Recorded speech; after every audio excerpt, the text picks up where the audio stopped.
2, 3. All right, we're live.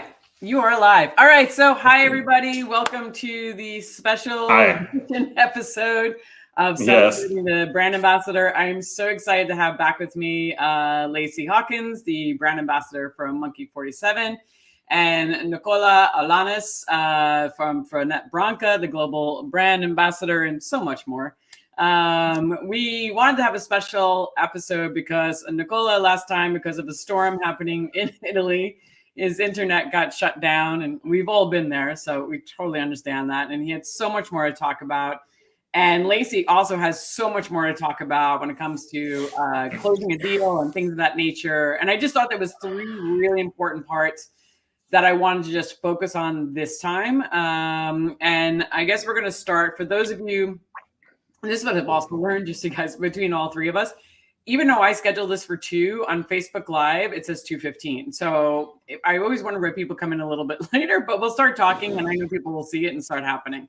So lessons learned on the wild world of Facebook and all things. So anyway, all right. So what I wanted to start with, I think first we'll start with on how to support things you found were really good for supporting accounts and ways of kind of building programs with them, being successful. Then we'll go into like talking about how to actually turn a yes into a no, and then talking about supporting getting your team kind of riled up. So Nicola, I'll start with you. As okay, thanks. Both of you guys don't have a market per se. Your world or the nation is your market. So how do you create successful programs to support accounts? Well, first of all, before supporting an account, for me, the most important thing is to support our distributor.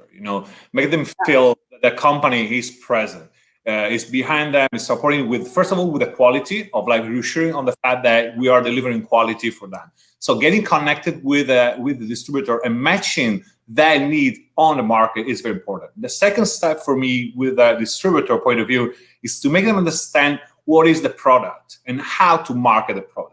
I always say to them that the best way to sell the product is to understand which is the personal relationship with the product himself. Once they understand which is the personal relationship with the product, what the product means to them, this is the way they can actually transfer that to the market. Now, that's a great point. So you actually get them to connect and say this in your own words, what it means to you. Yes, exactly.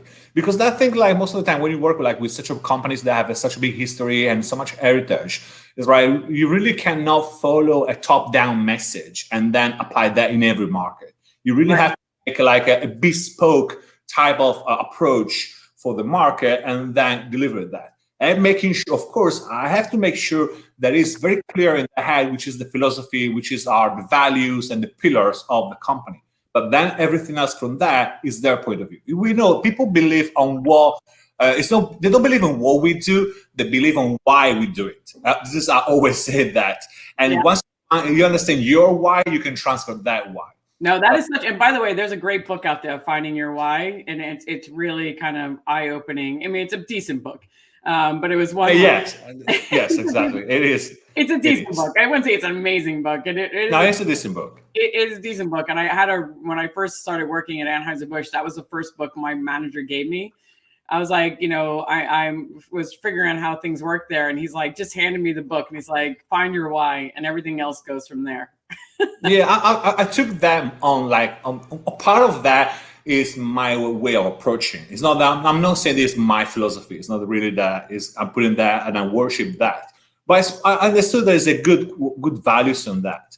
The other part is, of course, I haven't forgotten the field. I loved going on the field, and I loved going to the field with the distributor, with the people of the distributor, with the sales rep, with the sales people. So being that, having a touch of it and the feel of the field, of course, makes me understand better the field, so I can actually understand on what ground are the distributor working on. And this is working on every level. If you're like a local regional ambassador, going with the salespeople of the distributor really gets you connect to understand and speaking the same language. So I make myself available and present on the field, supporting the salespeople, and also give like a touch of the company, but never substitute my presence the role of the distributor or the salesperson.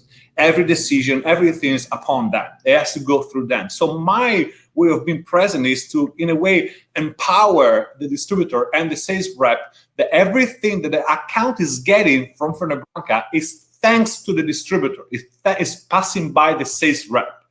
This is really important to create this connection. So everybody has his own role. Nobody is overstepping, nobody is overcoming, but the role of the sales rep is not only giving good price, but it's giving you access to knowledge. It's giving you access to whatever, the brand, the company is putting on the field for that. So this is my philosophy. I think that's great because Lacey, I know you touched about this last time when we had this conversation. You mentioned, you present and you look at your key account manager because you want to make sure you're not over presenting what the company can actually do, but the key account manager, and you always make a win a team win. So talk about that when you're going into the field with the key account managers, what you do to support and how you kind of pass it off to the team.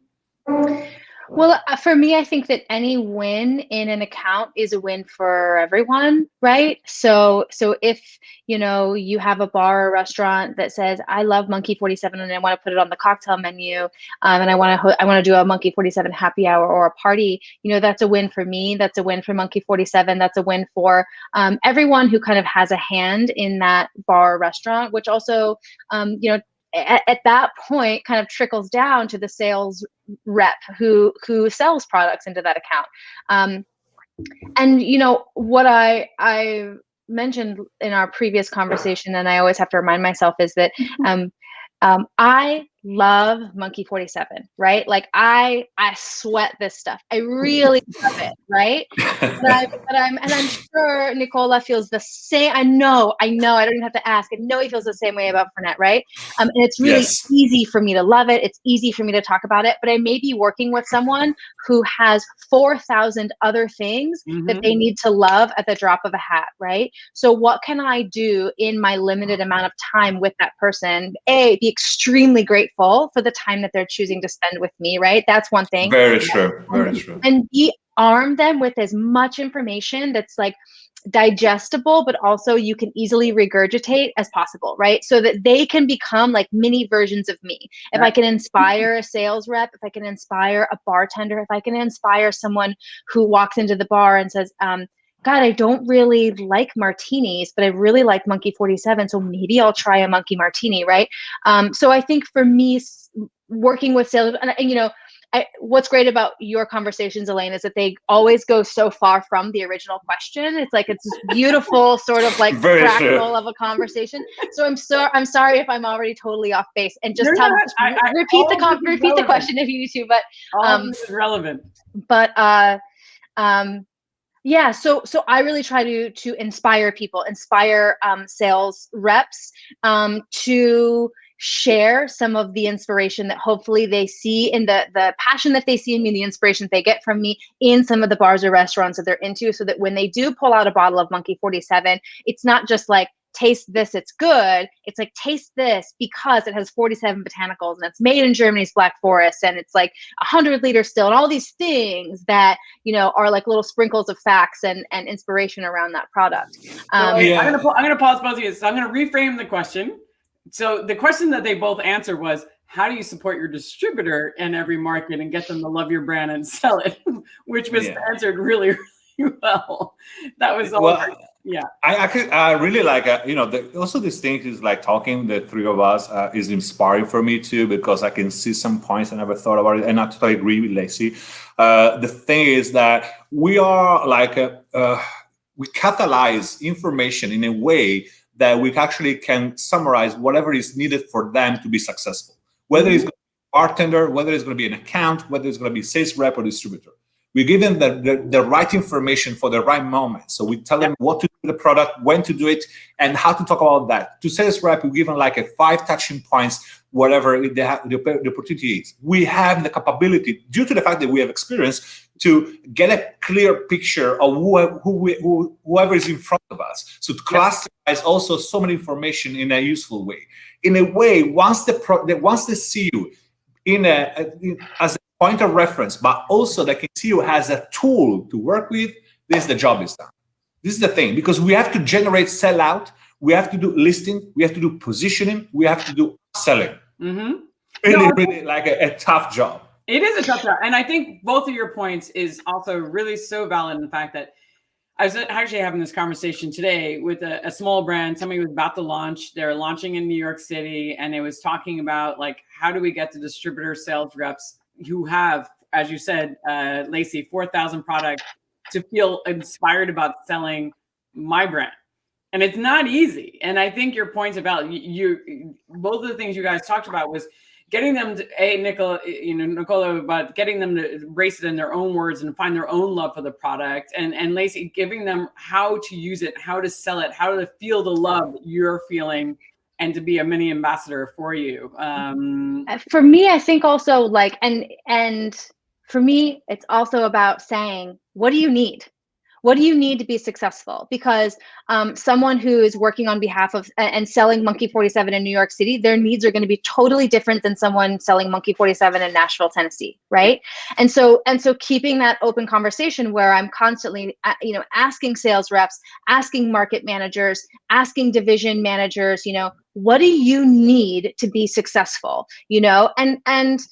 And you'll never get it if you don't ask for it. So sometimes the asks are a little wild and you're like, okay, I can't get that, but I can do something a little bit, lower than that. Can we meet in the middle, right? Yeah. And that makes people feel heard. And it also makes them feel like, that they are now working as a team. So I think for me, the first part is knowing that like, I like to, I somewhere between trust and empowerment with my sales reps. It's like, I trust you and I also want to empower you at the same time. I trust that you know your accounts best. I trust that you know your market best. And I also want to empower you to go out and sell Monkey 47 in all of these places that you know it's best. And also I want you to go sell it in somewhere that you don't think you're going to be able to sell it into. Right. So that extra piece. And that for me has been really, A, it's really educational and informative, and B, I'm able to really relate to someone. So, if they say to me like, well, we need POS, like we need cocktail garnishes, or we need specific cocktails. Great, I got you, right? We can do that. So yeah, that's been really helpful to me. It's just kind of asking people like, what do you feel like you need to be successful? What is your market lacking? What really works here? What works in Atlanta in terms of the things that maybe generate sales numbers and meet goals in Atlanta might not be the same thing that works in Detroit, Yeah. So that kind of flexibility there as well. Yeah. Like I'm really connecting with you on that successful word. I think is a key word in a way that if you help them to, 10 years ago, it was all about buying volumes and stealing volumes from someone else. And, you learn a big lesson that, there's always somebody that has a better money than you that can steal. So it's like, okay, let's switch from what is my role here? And I say, be successful. I'm going to be here to help you to generate extra business. I don't want to cannibalize volumes. I want to generate new consumption. This is what I'm here for. This is anything that I have to put on the stake for you is to generate more business for everybody. So when you actually put like switching this point of view on their head, this is when you switch and you empower them, because are switching from one in the beginning, you taking them to places that you think Ferna Branca or Monkey 47 is suitable, but then they are taking you to places where you want. Do you want them to be with your product? So I think it creates that sustainable and consistent growth, exactly. as opposed to those kind of, up and downs in terms of numbers, right? Like, numbers don't mean shit if you don't have something to back it up. If you don't have passion, and if you don't have fervor, and if you don't have excitement, and if you don't, numbers don't mean anything if you don't have the bottles in the recycling bin at the end of the night, right? We can put numbers in every bar and restaurant in the country, but until these bottles are empty, like forget about it. You're never going to get another number out of it. So that kind of successful, sustainable trajectory for growth, Very true. Really valuable. Well, let's talk about that. Let's talk about the fact, okay, so getting, we're talking about numbers and getting it out and getting it into an account and, selling it in. And this is something you guys have to deal with it on a global level as well as on a national level, LACY. And this is the problem that every brand ambassador, even myself, I know for a fact, that was the one part. It's like, God, I hate asking for the sale. I really did. I was like, I hate you know, and I had to learn to do it because I realized until I asked the question, you know, I give this lesson, and this is probably my 17th time on the show giving the lesson, but Jim Meehan gave me that lesson hard. I was like, you know, how come you never put any of my brands on the menu? And he's like, you just never asked.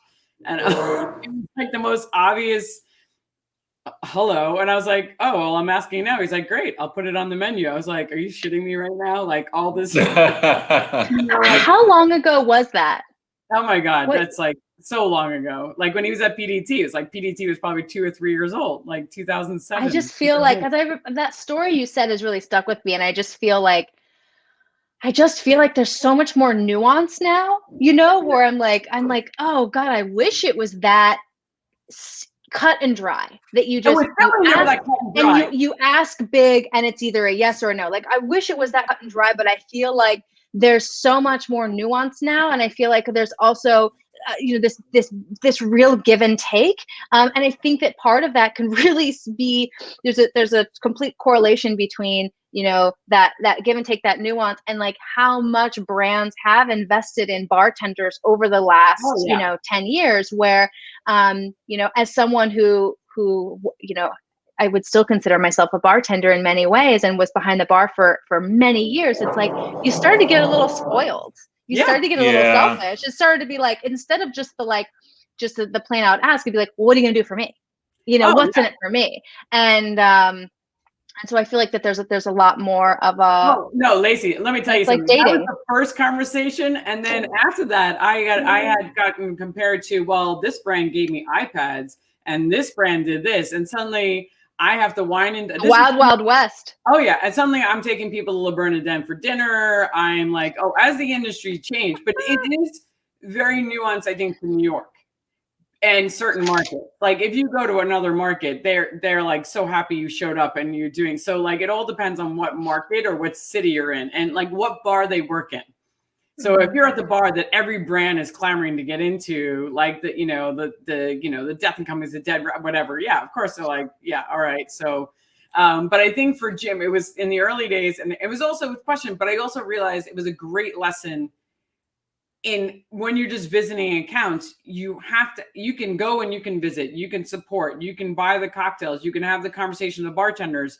But if you don't ask the final question, like, when you guys change your menu, when do you bring in new products, like would you consider taking my product? It's probably not going to happen. They're not going to just take it in, because if you're just going there and visiting and they don't have your product and you never ask the question, they're not going to take it in. And some people just do that. They go and they show up and they introduce the brand, they talk about the brand, but they never actually ask, like, hey, would you mind bringing in a couple of bottles? And I think that was, to me, that was more of the point. But yeah, it was definitely a time in the day when everybody wasn't so spoiled. Yeah, I mean, like for me, like different market, different rules, you know, like like I end up being in the Nordics, like Norway, Finland, or all the Nordics places. You cannot really do anything with A&P and budget. You cannot invest in bartenders. You cannot invest anything like POS, because you cannot showcase brands, because it's indulging people to drink. All the out there managed by the monopoly. So, you know, and in China is different, and then US is different, then in Spain is different again. So in my case, I try to find like a common way of like putting that in a way that I get that, what you're going to do for me. And I say, this is what we've been doing for 175 years, providing you with an amazing product.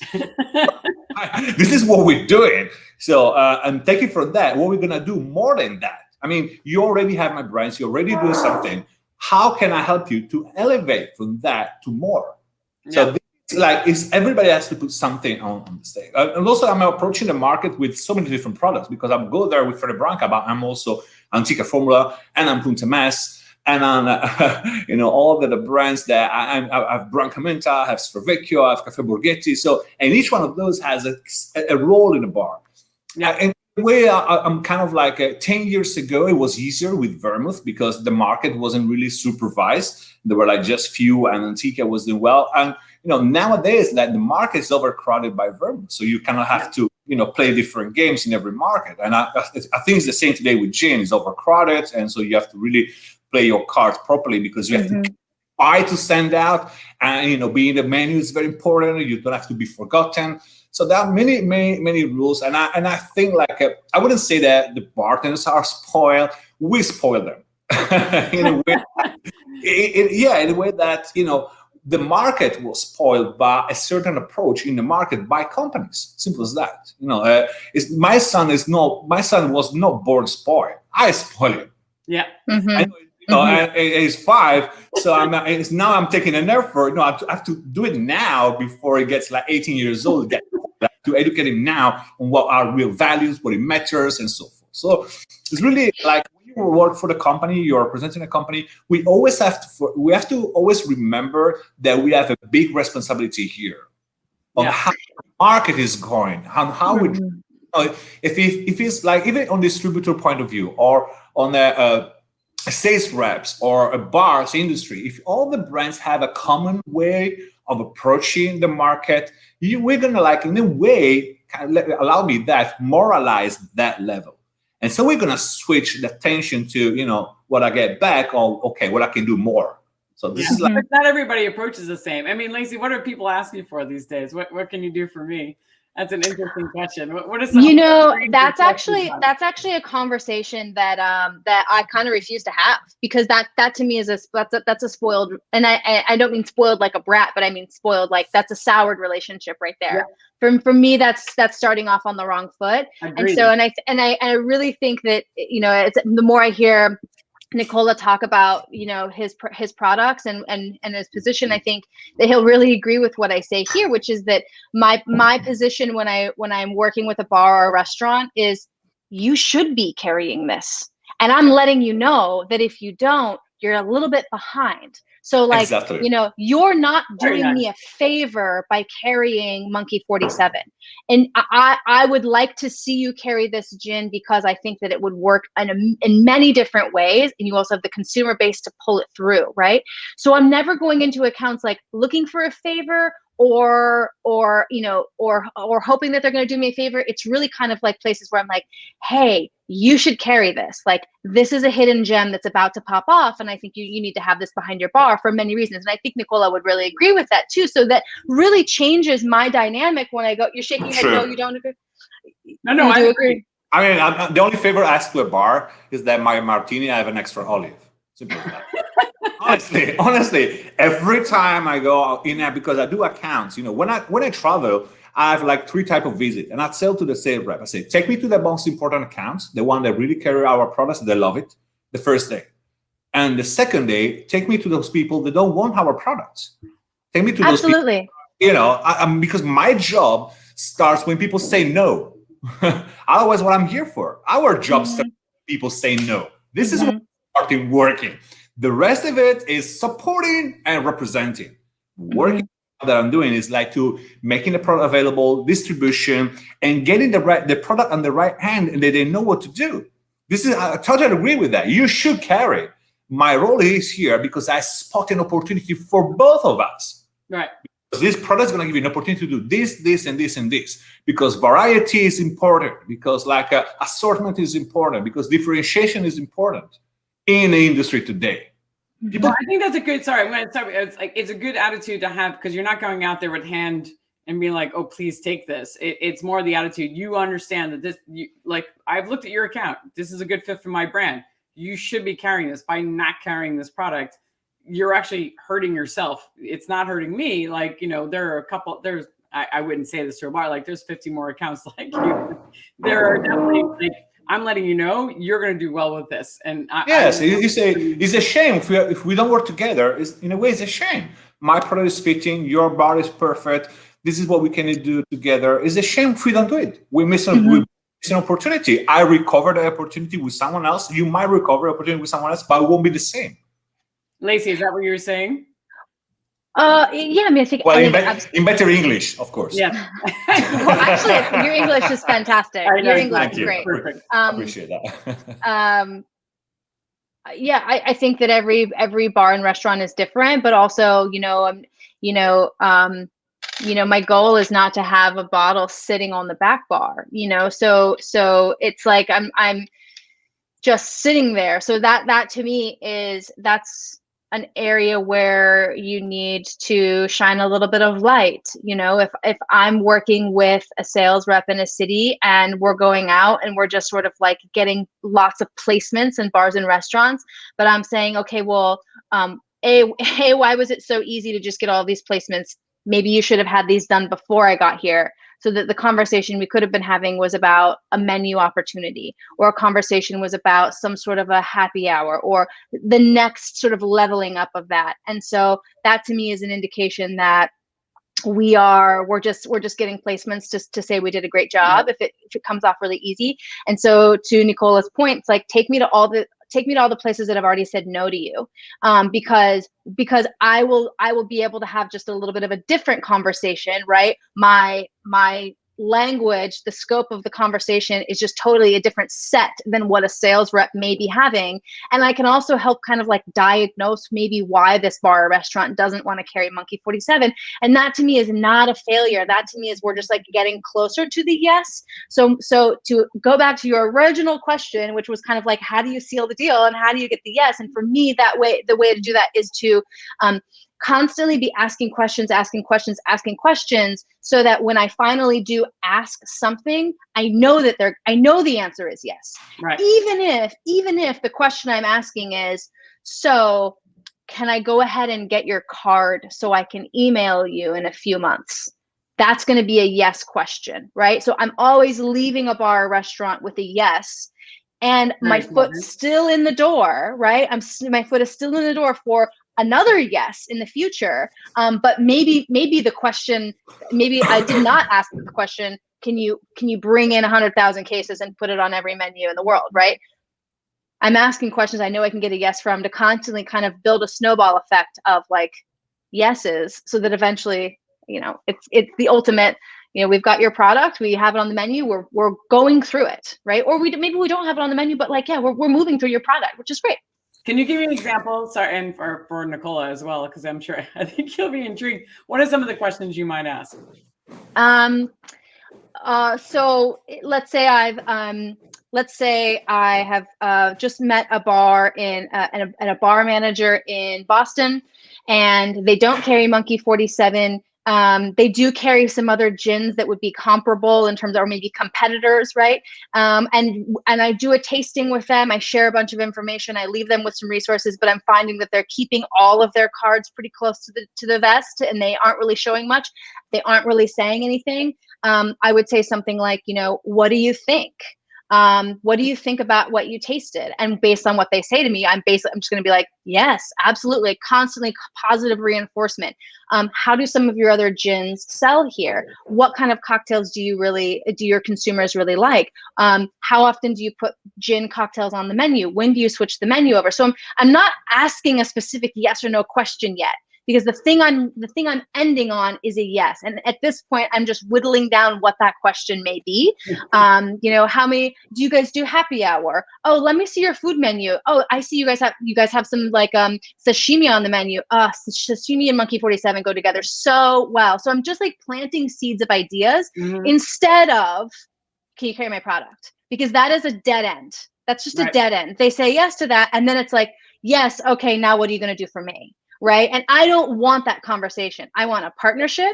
I want them to know that I'm doing things with them, regardless of whether or not they pick up Monkey 47, right? I care about their business, and I care about who's coming in, and I want to see their business succeed. And I also want to see Monkey 47 there, right?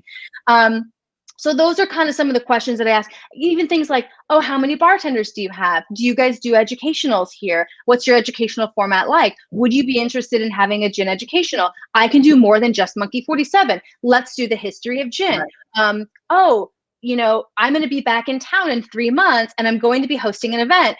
Can I invite some of your team? So it's all just ways at that point that I'm creating a relationship with somebody, right? So that then if at that point they're still showing me that maybe they haven't really told me what they think about Monkey 47 and they haven't accepted to carry it, but all of a sudden I'm doing an educational for their entire staff. Half of their bar team is coming to an event that I'm throwing. I told them I'm coming back later that night for dinner, and you know, we'll be in touch via email. It's like, that's a win. Like I've cemented some sort of relationship with that account at that point. And for me, it's just a matter of time before Monkey 47 becomes a part of their backboard. Because also the person who I'm standing with, who's brought me into this account, is now going to finish the last, the last yard of that conversation after I leave. So next week they'll come back in and be like, wow, you and Lacey really hit it off. Do you think you want to carry Monkey 47? Why don't you just pick up a bottle and test it out? Tell you what, grab a bottle, I'll come in and I'll buy the bartenders some drinks so that they can taste it and see what they think, right? Just constantly like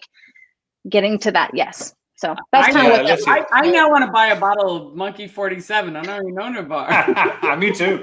But you know what Lacey says, like, is very important. It's like you work on different level. You put in seeds all together, you water in those seeds, you're awake, spotting opportunity. And this is a constant job. It is a constant job. Putting seed, watering, be careful, spotting opportunity, and being awake. On the closing the deal, sometimes, I visit accounts that, for example, I'm working sometimes in a different problem because I'm not working on availability, because for the Branca and Branca Menta is mostly available everywhere in the world. We have like 99% of penetration in the market. But sometimes I'm working with depletion, which is harder in a way because they get forgotten, because they don't know what to do. So it's like you have to really work on the fact that you really have something there sitting that can be useful. What I'm doing most of the time is awakening that knowledge, give them example, creating connection. I work on the three level. I'm working always like analyze the bar in a way that I work on the AVA approach, is availability, visibility, activation. So I'm always, for my brands, I'm always seeing which level they are, and I'm working on each one of them. So for example, like I remember on closing a deal, for me, it's the most emblematic way that I had, like maybe 8 years ago. I was in Macau, and in Macau there was the headquarters of the Mandarin Oriental, like global. So I had to talk with a buyer of the global Mandarin Oriental. So something amazing on Mandarin Oriental chain is the fact that if you list a cocktail on one Mandarin Oriental, automatically it's in all the Mandarin Oriental globally. Wow. So this is, and I was there. I was doing a pitch for Antica Formula. So I just like took my ferry from Hong Kong to Macau with my bottle of Antica Formula. I met this German guy, and it was emblematic because I met him. It was a nice, sweet guy. We start talking, whatever, small talk as usual, and then I say, okay, this is Antica Formula. Shall we try? He tried. He knows. He likes it. It's fantastic. Say, okay. What do you drink? He said, well, I drink Negroni. Fantastic. Ask your bartender to make a Negroni. Has this usual Negroni that he makes for you. Okay, and then take Antica Formula and make a Negroni with Antica Formula. Okay, so he tried his Negroni. He said, okay, it's fantastic. I love it. It's my Negroni, blah, blah, blah. And then he tried the Negroni with Antica Formula, and I saw him on his eyes. The fact that I opened it, he said, oh, geez, I never tried Negroni in my life before. He loves it. So we started talking. I was happy. We closed the deal. But then he said, but and when people in the deal, they start saying, it means you're not closing the deal. You're desperate, I said, okay, what's going on here? He said, well, it's more expensive. It costs 4 times more, blah, blah, blah. And people always ask for the Negroni. They don't know what is inside. And that for me, that was the right moment. I say, yes, they don't know, but you know. How many things, how many choices you do for your customer every day on every aspect of your business, they don't know. But because of their choices, they come back. Very nice, very nice. This is the thing. Once you empower people and you make them realize what's the role of the job, what are they doing for the customer every day? Is they're doing for a reason, because they're delivering quality. Make them feel that you are the same path. We're on the same business here. We're on the same exactly business. How many choices we make that our customers don't see, but we know. And for those choices, they come back. No, that is a great point, because it's so true in a restaurant or bar. If you're in the right place, they made so many decisions about the gin or the vermouth or the garnish or the glass and everything else. Music, table, chairs, lights, whatever. Everything to enhance your experience. Yes, the construction. Yeah. We know that the winning situation is not one killer idea, but is the construction of all those bricks on the right place all together that brings that experience to be replicable by the customer. And make them come back. I think that's really, really a great point. And closing the deal, I agree, the yes thing is very powerful, and I use it all the time. It's like if you make a customer to say yes for 20 times, with your questions, of course, the 21st question is going to be, you want my product, is going to say yes. There's a 95% chance he's so used to say yes to you. I call him the boxer strategy. So it's like you actually put yourself in the center of the ring and the customer is on the corner and you are making like dancing with them with the yes. But this is what you have to do. In a way, you are there for the reason, but not because we represent a brand like that make us stay there in that premise once they buy it. Let me explain. I mean, they buy your product and you can come back in their bar because they would be happy to have that product because this is good quality and it's good for them. So this is such a big opportunity for people like us to be able to open the bottle of our product in front of the customer and stay there and be able to come back the day after and they see the face, they're happy because they make the right solution, the right decision. No, I think, and also that not even that, but you brought in something that your job is not only just sealing deals, but it is literally to get, your product is there. Your product is everywhere, right? It's in a lot of the bars, but it's getting them to remember that it's there sometimes and to start utilizing, so it's not sitting there collecting dust. So I'm sure it's happened to you as well, Lacey. I definitely know I've worked on products where it's like, okay, everybody has it. I mean, believe it or not, Tanqueray became one of those products for a while. Tanqueray, like nobody wanted to touch it because remember when everybody was just into craft brands and it was just all about the local brand down the street and the market. So if you were a big company, nobody wanted. So to try to convince them again that like Tanqueray was a good gin, believe it or not, became like a goal. And Angus Winchester actually did an amazing job of convincing getting everybody drinking Tanqueray again. There's so much to thank to him, but it is a part of our job, right? Sometimes, people forget they have our brand. It's on the back bar. It's a good product. You feel proud of it, but they just, for what reason or another, one reason or another, they just kind of forgot about it. So what do you do? What are some things that you have done to get people inspired about your brand? Well, flag waving, of course, to be there and be present, it's one of the most important things. Make them understand the company still exists. It's still there. We're still doing. Yeah. We are alive, and there's a person, and most of the time, it's very effective. These companies, like her company, my company, could pay like millions, and for billboards and TV ads, wherever. They prefer to spend the money on a person going in the premises and talking about it. And this is a great message, the human touch, and make them understand the versatility and sharing experience. We have to always understand, and these people are doing a great job. But the perception of the world is from the square meter bar that they have. We are a wind of information coming from the next door, sometimes, or the next continent. So it's like this is that what we bring in. We bring in freshness. We bring in new information. And again, we bring them a new way of doing something, or refreshment, or just ideas. And this is it's really important. We are so used to do these type of things that don't matter anymore for us because it's our job every day. But think how important is this information, fresh information, updated information, exchange of information, share of information. Such an important thing. No, it really is. I mean, Lacey, I don't know. I mean, your brand, do you experience that when you go into the market sometimes? Yeah, sometimes for sure. And actually, I think that Nicola brings up such great points, but I think from hearing him talk, made me realize that my approach and my thinking on that is maybe actually opposite, which is that I'm not trying to update any information. I'm trying to keep the information exactly the same so that everyone gets the same information, right? So building up that level of knowledge across the board and that there's no sort of gaps in that. But also, the approach of, if I know that a bottle is sitting on the back bar and it's gathering dust, my approach is less about okay, how do we convince the bartender to pick up that bottle, but more about how do we drive consumers into this bar so that they're asking for it, right?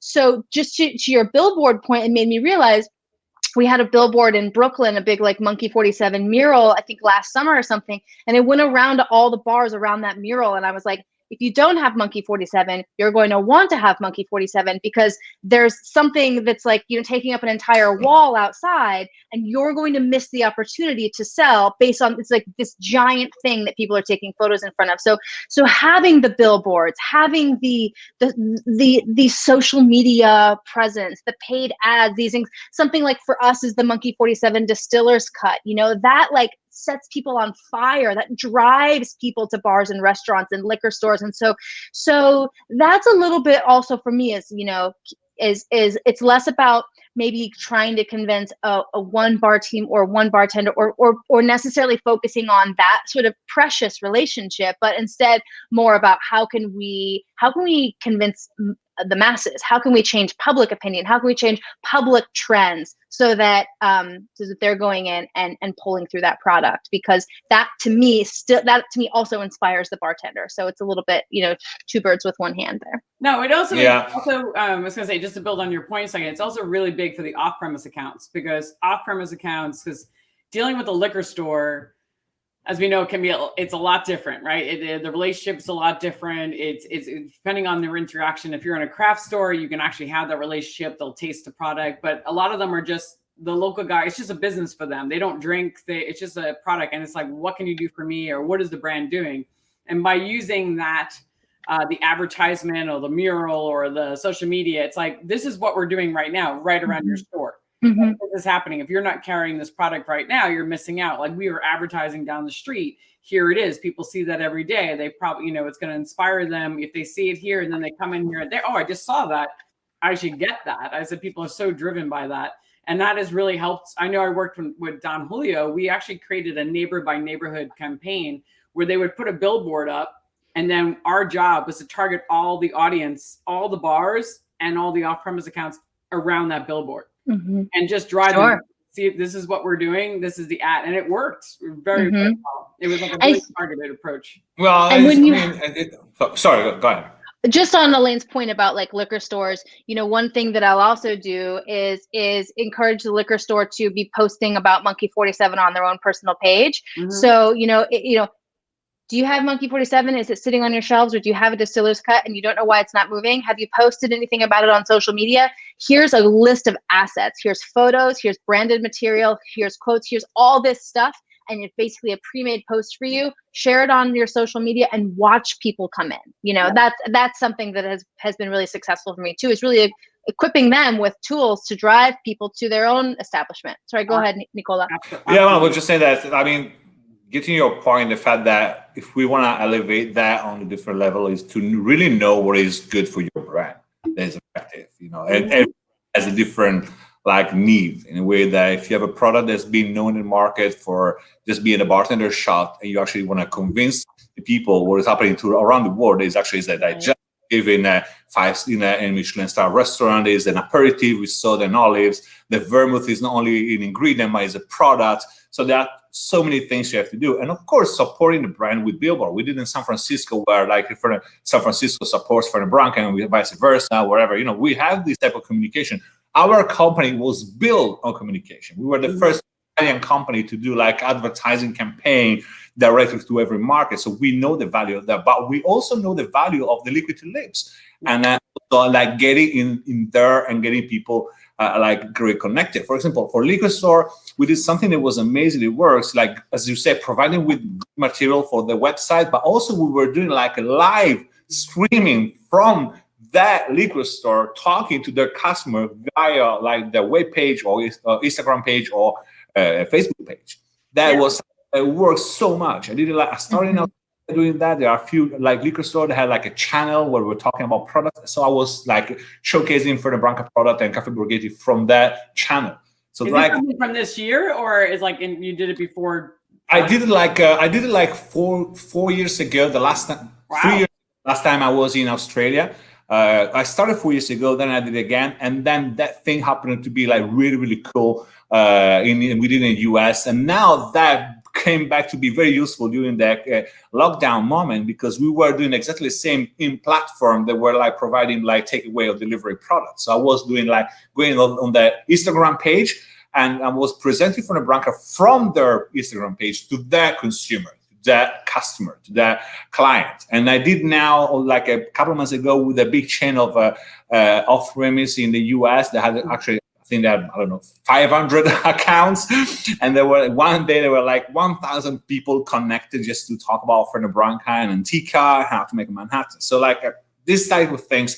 But because it's me, okay, in a way that I do this job the best way possible, because I do it in the way I like it, the way I approach it. You know, I wouldn't be able to do it in any different way. I like the human touch. I like the approach. I like shaking hands. I like to be there. But I have to have clear in my head what is my mission. And this is to point to the next question. I think this is what helps me the most. Yeah, no, we'll talk about that. I will, because Donald, hi Donald, has gone on here, and to Lacey's point about social media content. And Donald, if you're listening, Canva is a great website to use to create great social media ads, Instagram, things like that. It's a great program. But also to that point, this year, just staying a little bit on the off-premise, another thing that I've seen very successful that I have helped brands with is finding accounts that have a very big mailing list that, you know, basically doing tastings via Zoom. So they are promoting the tasting. I'm writing up the entire content of what that tasting is going to be with the Zoom link. I provide all that information to them, provide the social media thing. They send it out to their customers, and then they either send out the minis. And we talked about this with Don Venegas as well. He's doing a lot of these. The off-premise account then sends out minis to the people who have signed up. So the tasting is free. I think there's a small fee for the minis. They send out the minis to the clients so they can all do a tasting along with Dom. And he's doing it via, you know, just via Zoom. But you have to do all the work for the account. And what they're seeing, and you're not required to purchase anything, but what they are seeing is it is driving sales, because basically they'll also offer a discount for the product, whatever it is. So if you buy, you know, tune into the Zoom and you buy the small tasting kit, it's like basically the shipping fee.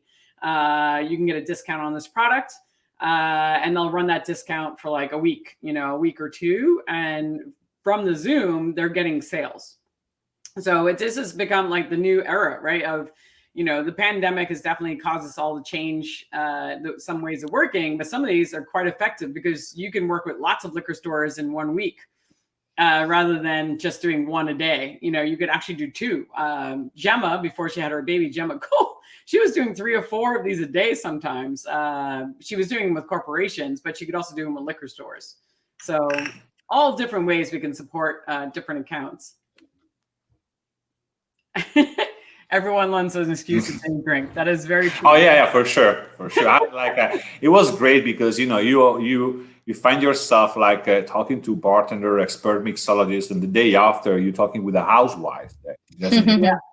Eyes. Yeah, and it's inspiring because, you know, they're doing the tasting session, they're doing shot of Fernet Branca and drinking a Negroni, they're getting drunk in front of you, and then cheering, and then, you know, you can say, okay, I'm you know, in a way that I evaluate my job again, you know, start seeing different things, you know. And you know what? When you talk with customers, when you talk with consumer, you are kind of like cleaning all that message to the essential of the brand himself. To take it off all the things around, because you're just thinking about the essential of the brand. And this is a lesson. It's a great lesson. You talk about like the values, you talk about the quality. It's not nothing else, no substratos on top of it. Just like the basic main message. And it's great. It's a great lesson to summarize that. It really is. It takes away all the stuff you thought people thought about your brand, and then you see them drinking it, and you're like, oh, exactly. That's what you think. Like exactly, you know. And you say that, you by the day before you were arguing because Antica formula has a hint of vanilla and it's not matching the hint of like macadamia nuts of that bourbon whiskey coming from whatever. And then you are arguing with that, and then the day after you're talking with a housewife and say, you know, Branca Menta was created for Maria Callas and she was an opera singer. She falls in love. That's it. That's it. She's not arguing anything else. That's what she needs. That's awesome. This is, the thing is, when I do seminars, for example, I always say to bartenders and to the seminars around the world, I say, guys, I can spend hours on telling you what are the process of distilling our herbs and spices, where they're coming from, and how many alcohol an hour, how many milligrams on wormwood, whatever. Is your customer really into that? Is this what they really care about? Is your personal thing? We can, okay, we talk about tonight. You buy me like 25 chicken wings and I'll speak all night about whatever you want. Totally. Yeah, let's talk about what is your customer, your consumer want. And this is not for sure to know how many botanicals or how many milligrams or whatever. They want to know one thing: why is the product in front of me now? What is the brand going to give me now to me? Why did you choose this liquid for this drink for me now? Simple as that. When I do gin educationals, I don't include any dates because I'm like, I don't ever want to sit at your bar and have you rattle off some old dates to me. So I include stories because I just don't think it's fun or interesting or I mean, I don't think that drinking always has to be fun, but I don't ever want it to be boring. So, I'm like, my goal is to give you really awesome sound bites that you can share with people who sit at your bar, whether they love gin or they hate gin, that will make them want to buy gin. That's my goal, is that I'm going to tell you a story and you can tell that to someone else, which will in turn get them to buy something from you and tip you, and you can go home and pay your bills. And like, that is the goal. That's the win right there. That is definitely, I think that is the overall win. And drinking, I think, should always be fun. Yes, it is. Too serious.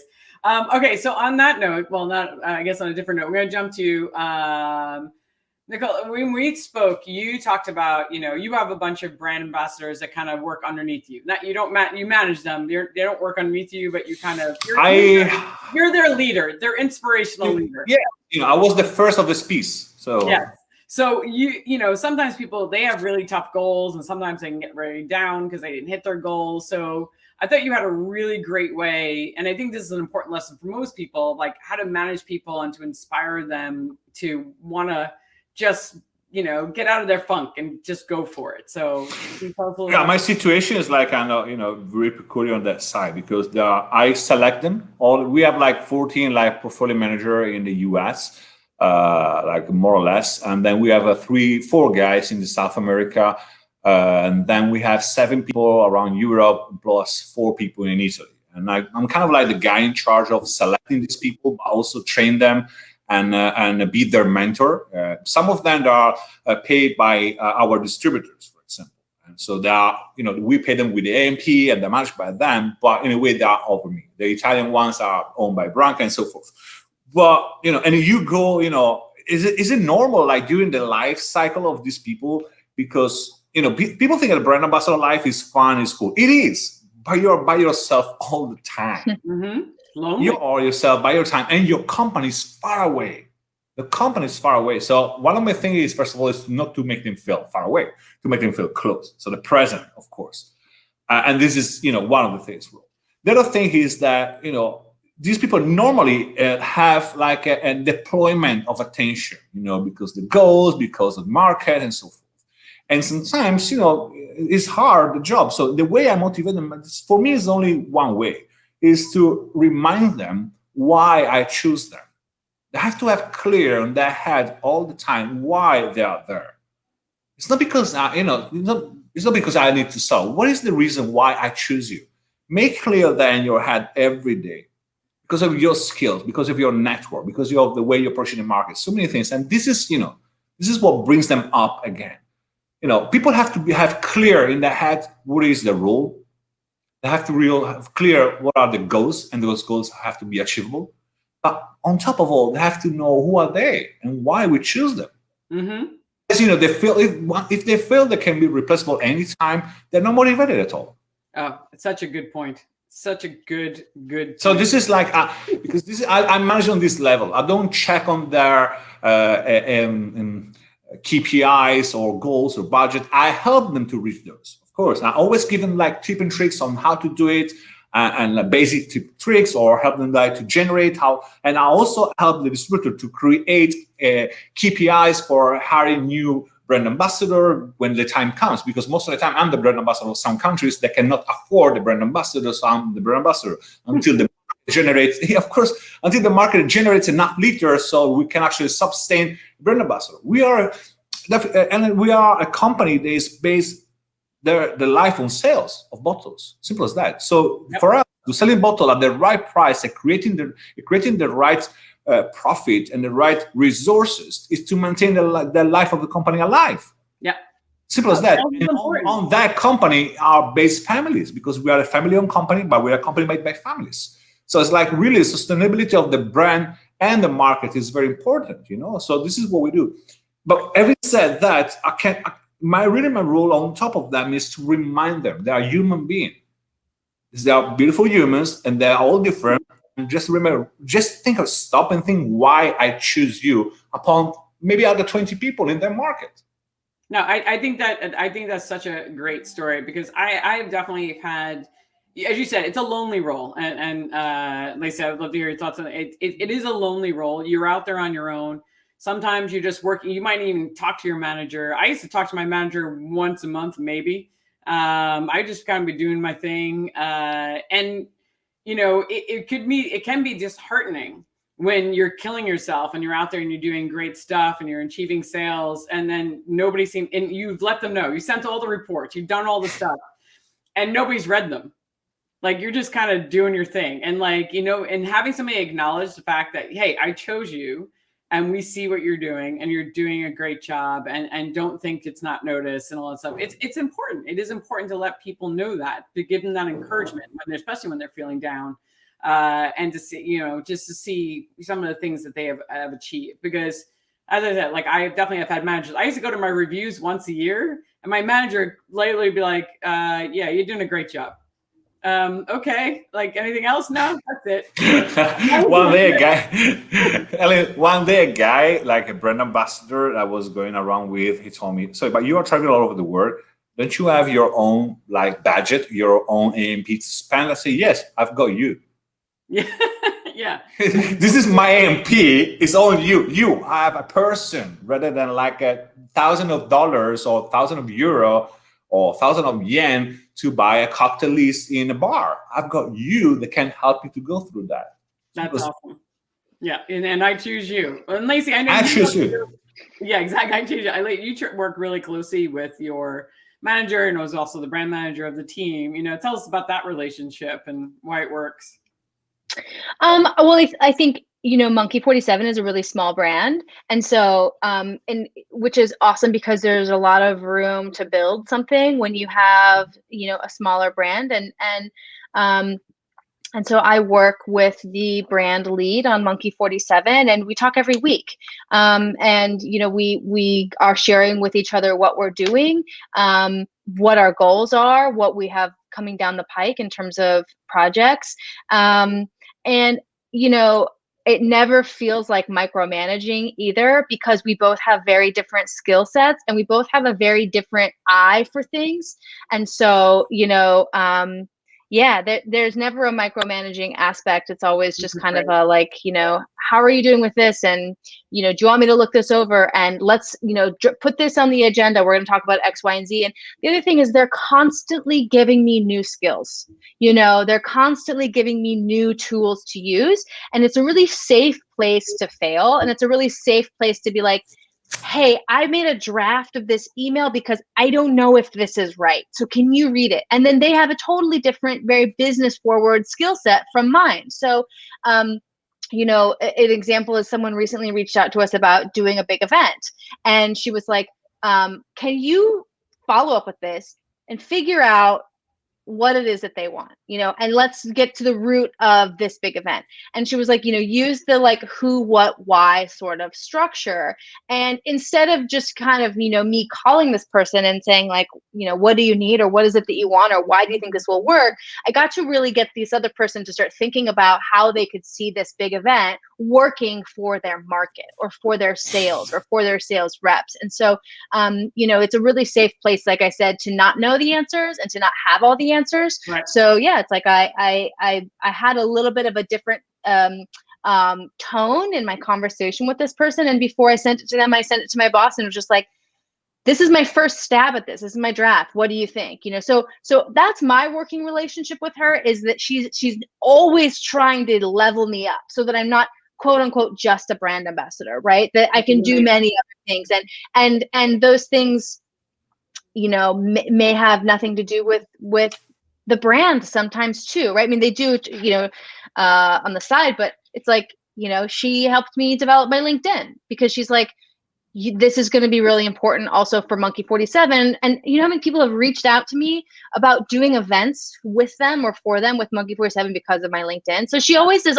constantly helping me with things that are not just directly in front of her eyes, which is really cool. Investing as a manager, you know, I've been a manager of people, and investing in your team is amazing. Like giving them the education they need, giving them support beyond the brand. You know, sometimes just being an ear to talk to, like you might have something going on in your life and it's like, hey, I have this, you know, I'm just letting you know, like the next being able to be open and be like, hey, next 2 weeks, like, you know, something happened, you know, it's really kind of dramatic for you and it might be kind of mentally tiresome, and to be able to have that honest conversation, like, you know, I know we have a lot of stuff going on. I'm just letting you know, I'm not 100% here. I have a lot of stuff going on, but I'm letting you know, can I have help? Is there a way to somebody else that can support me or whatever, because I might need a little double checking. I might need a little because I'm not here, and feeling you can do that, because most people are like, I wouldn't tell my boss that.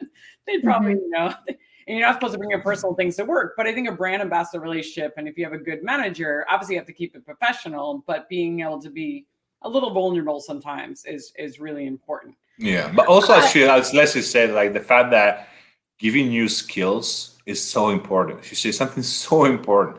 The opportunity to like of giving you new skills, and also like a fertilized ground where to make mistakes. You know, this is such a great point that you made. Giving the opportunity to do the job that they pay for and, you know, be good at, but also be able to have like an area where I can explore and make mistakes, because you grow through mistakes. Yeah, being vulnerable is not a bad thing when you have a safe environment to be vulnerable, right? So that vulnerability actually yields positivity. It yields results. It yields growth when you have an environment where vulnerability is not a bad thing. It's like, oh, you are unsure, or oh, you don't know this thing, or oh, you need help. Great, let's do it. And then now you have that, right? Now you have that new skill. So, yeah, it is a skill set. But again, and Nicola, it is an important thing. Like I remember Diageo one time got me a professional coach. It was amazing. This woman worked with like CEOs and executives, and for a week, I worked with this woman one-on-one, teaching me how to be a better presenter. And, you know, she gave me homework. She gave me, which I always found really funny, I don't know if it was insulting or not, an etiquette book. I was like, wow. I guess my manners are not up to par that the company feels I need an etiquette book. But I was grateful. I took the hint in stride. I was like, I'm going to read this. I think that more people should ask for stuff like that, because I think, especially as a brand ambassador, I'll speak for myself, but I think that, you know, for so long, I was so focused on like, what can I do for the brand? What can I do for the brand? And growing, and like giving. And in order for me to give better and to give more, I also need that investment back in me. So, you know, asking for things like, can you train me on this new program? Will you give me, you know, the coach that you talked about, or like a media training, or like, I want you to invest in me in these additional skills, because I'm then going to take those new skills and I'm going to put them directly to use in this market. And like, you know, we're going to see that growth. So I wish that more people would ask for stuff like that, so that they don't experience that fatigue and that burnout. And you know, we've not talked about this, and I know it's a whole other like thing. We'll have to do this for part 3, but you know, for me, I really experienced a big shift in my my health and wellness, my well-being, when I became a brand ambassador. You know, I went from working behind a bar for 8 to 12 hours a night, right? Which is not healthy to do that. I'm not saying that's great, right? And you know, moving around on my feet all the time, and you know, barely eating, like shoving food in my mouth over the garbage can, right? Not saying that's great, but that was kind of where I was coming from, to sitting in front of a computer all day and then going, oh, now I need to go out and eat and drink all night. And so I really struggled with this how do I make time for myself and my own health, because I was so afraid of, not always being on for the brand. And there are things that I've been able to learn over the last 4 years that, have helped me reclaim my health, reclaim my time. And it gets even harder when you're traveling. It's even harder when you're staying in a hotel 5 nights a week and you have 36 to 48 hours to spend at home. And it's like just enough time to do laundry, repack, and hang out with your person, or clean your apartment or something. Right. So that was a real learning curve for me. And I wish more people talked about that. No, taking care of yourself is really important in this matter. Job also, because you are sending a precise message to the people you're facing every day. We have to remember that we are in front of people every day. We are not just behind a computer, we are behind the laptop, but then we are in front of people. Yeah, and being in front of people is exhausting. When you have to be when you have to be on and presenting, it can be. I was doing distributor presentations. Literally, I was on a tour, and sometimes the presentation was 4 hours long. Let me tell you, it was a 4-hour program. So I was the person presenting for 4 hours. And then sometimes I'd have to do 2 in a day. And by the time the next day, I was just, and then they want me to go to, bars and whatever at night. And by the time by the time the next day came, I was like, I could barely get out of, I was so tired. Get out of bed. We are troopers. Yeah. Even your voice, I'll get voice fatigue, And I've been in bars where I have to scream all night long, and nothing compares to doing a day full of presentations, and I have nodules on my vocal cords. I have nodules. I have speech. I had to go to speech therapy. But you're right. This could be, and actually, we will make a part 3, and maybe I'll bring a few more people. I can have up. On the role of what we do in a way, what we should do. We did a few months ago in academy, and I wanted to have a part of the program of the bar academy. I actually last year I sent a physiotherapist around the bars in Milano to study how bartenders were working on the posture and the way they were shaking, and we did a 3-month course for bartender on to taking care of themselves the way they work it. So it's we have that we were teaching them how to shake better, what's happening to your shoulder, to your elbow, and how should you sleep or should be eating according to the time. So this part of the job, and we should do it too, because this is really brand ambassadors take care. Your job we need it. We need it because we have to be on the spot. On the motivational point of view, I just want to share a story with you that was I think it summarized everything in a way which is our role. We're gonna have to wrap it up because we're getting no. Just because I was thinking about it, I say I was. I can talk to you forever. It is is emblematic in a way that I was with a brand ambassador one day.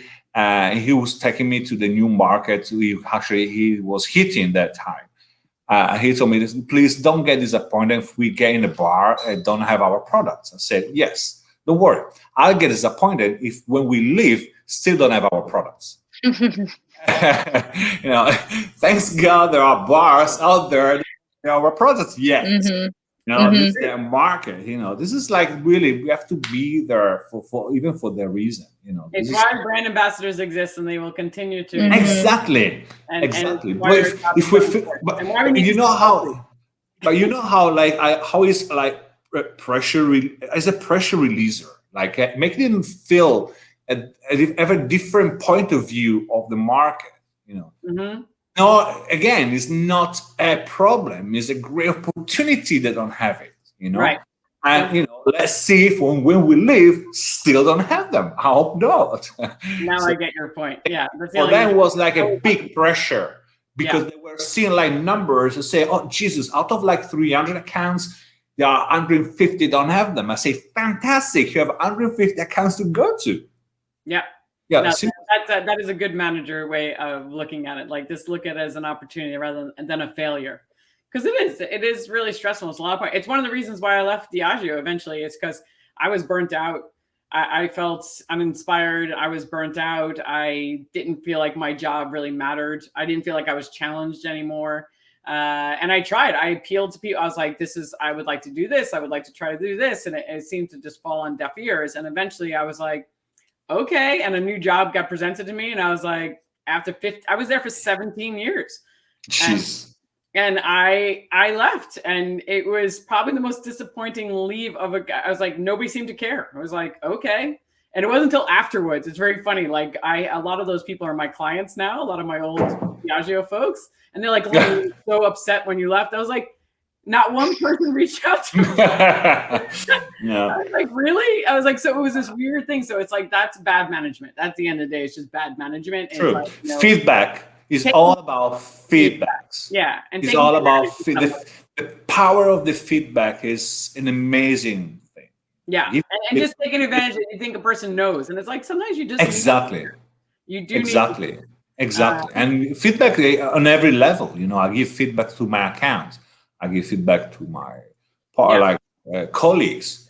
This is last time I told you, I give feedbacks to the people on the production line, which is amazing. You know, everybody feedback is so important. Everybody needs them. I think we should have a podcast rather than just StreamYard. All three of us having like a one week per day podcast where we talk about everything of everything going on the brand ambassador. What about family? You know, how hard it is to work like far away from your home, without seeing your family. How do you cope with that? I have a son. You know, I miss my son. I miss my family, my friends. I'm traveling by myself. I'm not on holiday. You know what I mean? I'm not on holiday. I'm traveling. Lucky. I'm the really, really lucky person because, you know, my company is investing on experience, and I always appreciate that. I see places. I'm lucky that I don't work in the basement on the dark. I'm working on bars and restaurants, hotels. I have great food and everything. But by myself, I'm not on holiday. I'm always in business. Lacy's had to leave for 6 weeks on the road from her wife. Oh yeah. I mean, the airplane upgrades are few and far between. You know, they don't happen as often as I'd like. No. Yeah. I will say on that note, I will say that was the one positive thing when I worked on Ciroc. Because I was the only one really kind of working, and I knew the brand inside and out. The brand team was really supportive of me, and I just had my daughter, and she was, 1 or 2 years old. So I made it like and Lacy, you were talking about asking for things. I said I have no problem going. I was like Tails for the first time. It was like when Tails was just starting. I was like, I need to bring my daughter with me, and I need to bring a sitter. I'm like, there's no other way I can go. Like, I was like a single mom in a marriage, and I was like, this is my ex-husband. And I was like, I need to bring my daughter. And they would allow me to bring my daughter, my babysitter, and they would get another room and they would pay for it. And I did that a lot. Like, I brought her. Yeah, it happened to me. My company sent me for 3 months in UK. We had a problem with the distributor there. So my company said, okay, you have to be in the field. You know, there's no way one day we're going to solve that. I want you to be in the field for 3 months. And they told me, you rent a house and you take your family there. So I was in UK, in London, with 3 months with my ex-wife, my son, and just living there. So I was okay because I knew that at the end of the day, I was coming back to my apartment and my son was there. I was drunk, of course, because I had martinis. Still, I will say that. But of course, that was just a chance. You know, sometimes I travel for 25 days in Australia or like 21 days in China, or maybe a month and a half in the US. Of course, I cannot take my family because I'm moving so much. It would be impossible. I found a very good way to cope with that that I want to share with you is the fact that I'm including on my speech my family and my people and people that I know.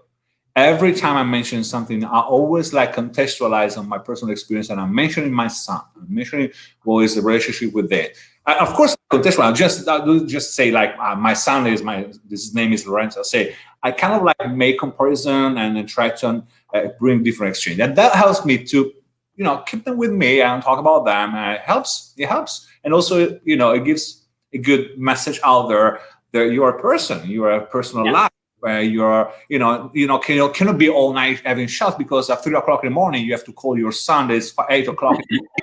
He has to go to school. That is a really, really great point. Lacy, do you ever talk about your wife when you're on the road? It's a little bit different when you're gay because you just don't know who you're working with, and so when I'm spending all day in a car with someone, I don't, it's just a little bit different. And I know some people will say oh, that's not a problem and it's fine. And you shouldn't worry about it. It's you know, we really had like a pretty messed up president for the last 4 years. And like when I would be working in some smaller towns with people who, you know, maybe weren't as open-minded, I didn't want to share about my life. And in fact, you know, if I did talk about while we were engaged, if I did talk about my partner, I would just automatically say wife, because if I said fiance, they would say, what does he do? Oh, and where does he live? And so then I had to come out.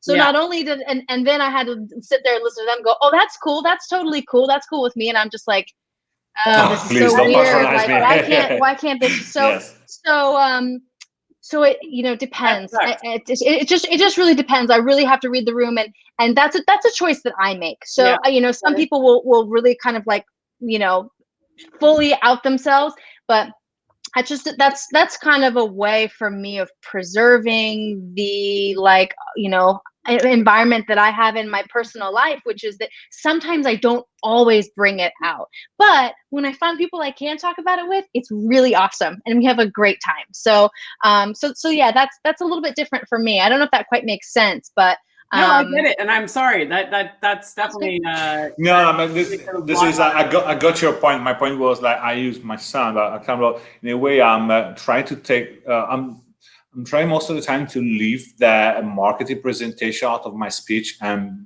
really talk about my experience. And sometimes it could be my previous travel, it could be something that happened to me when I was young, a relationship with my father. You know, I'm trying to give it like a really like a personalized, personalized and normalized sometimes, you know, this is what I needed. This is what I really needed to do, because, you know, I talk for 4 hours. You know, my speech, when you have like 16 brands, when you have 16 products, you know, you're hitting the market, it's 4 hours, because you and I, there are 4 hours go away.